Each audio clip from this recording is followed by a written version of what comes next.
cuando conozco a una persona y quiero saber más de ella, siempre le hago la misma pregunta. Si tuvieras que irte ya, en 30 segundos, corriendo, y solo pudieras meter una única cosa en el equipaje, ¿qué meterías? Y como no me podéis responder, voy a compartiros la rápida reflexión que haría yo para elegir ese objeto. Ok, Karma, piensa, algo que te apasiona, algo que siempre te ha acompañado, algo que no puedes vivir sin ello. Mae, el fútbol. El fútbol siempre me ha acompañado.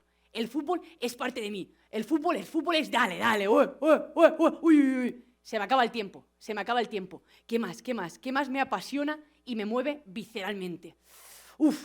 La lucha de las mujeres por vivir una vida libre de violencia es algo que me gira enterita. Ok, 10 segundos. Como solo puedo elegir una cosa y los lentes morados de los feminismos ya me los puse hace unos años y no me los puedo quitar porque son parte de mí, lo que me llevaría es un balón como equipaje.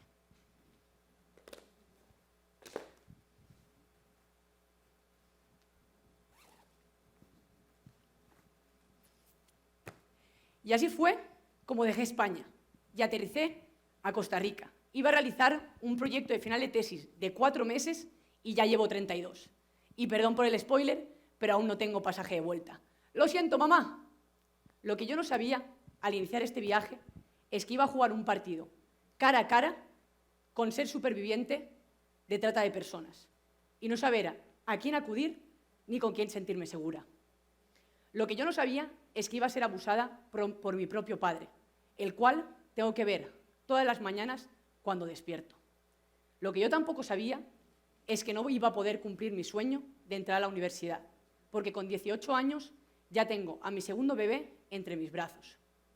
Lo que tampoco sabía es que me iba a dar tiempo de cortarme hasta 15 veces el brazo para ver si este dolor desaparece. ¿El dolor o yo?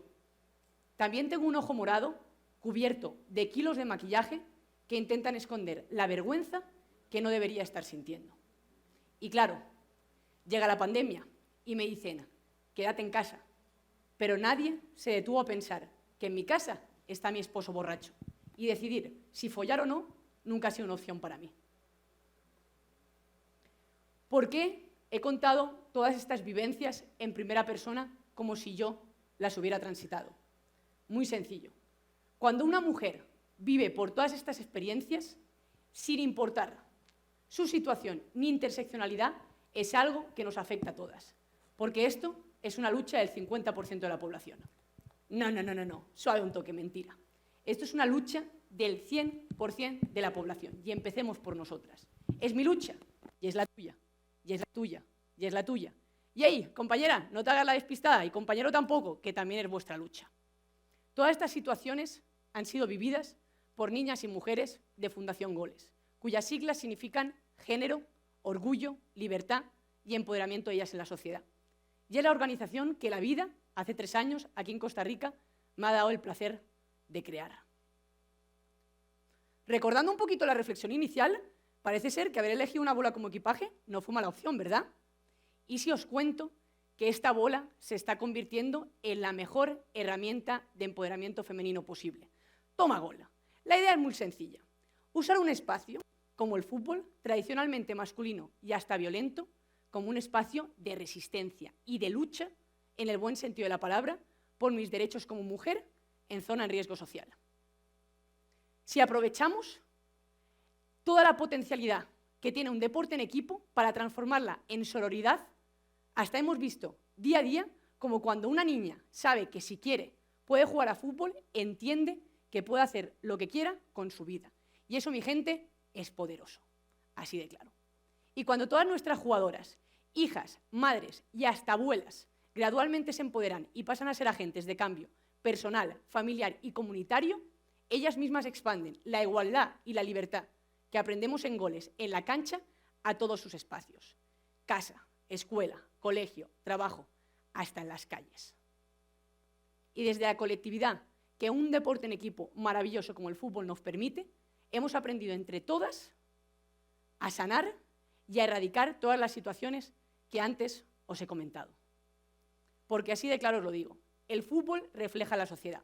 Si las mujeres avanzamos en el fútbol, significa que estamos avanzando hacia una sociedad más justa e igualitaria. Y yo, personalmente, he aprendido el valor a sudar a diario la camiseta,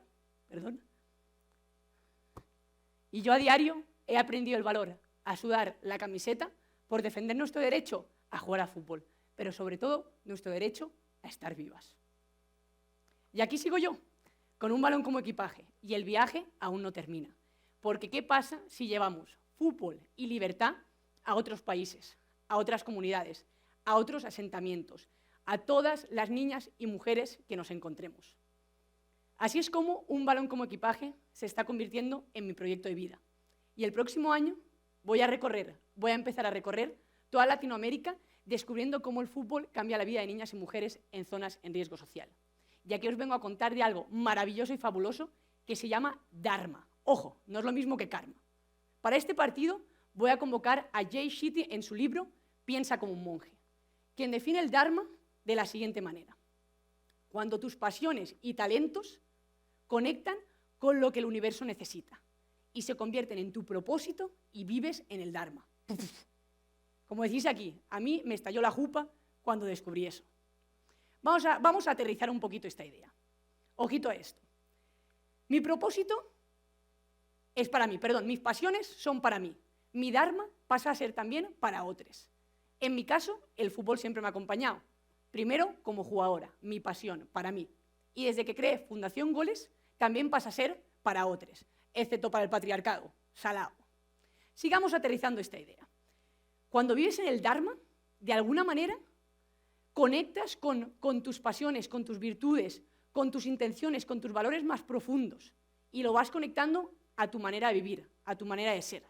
Y eso te da una fortaleza y una claridad que ni una pandemia mundial, que me dejó 17 meses sin ver a mi familia, me pudo alejar de mi propósito. Pero a ver, suave un toque. Yo no quiero ahora que esto suene a un cierre de coaching, superación personal, espiritualidad, nada que ver. Yo no soy nadie para que me toméis tan en serio. Pero simplemente quiero cerrar haciéndoos una pregunta. En vez del balón, ¿qué elegiríais vosotros y vosotras para meter en vuestro equipaje? Gracias.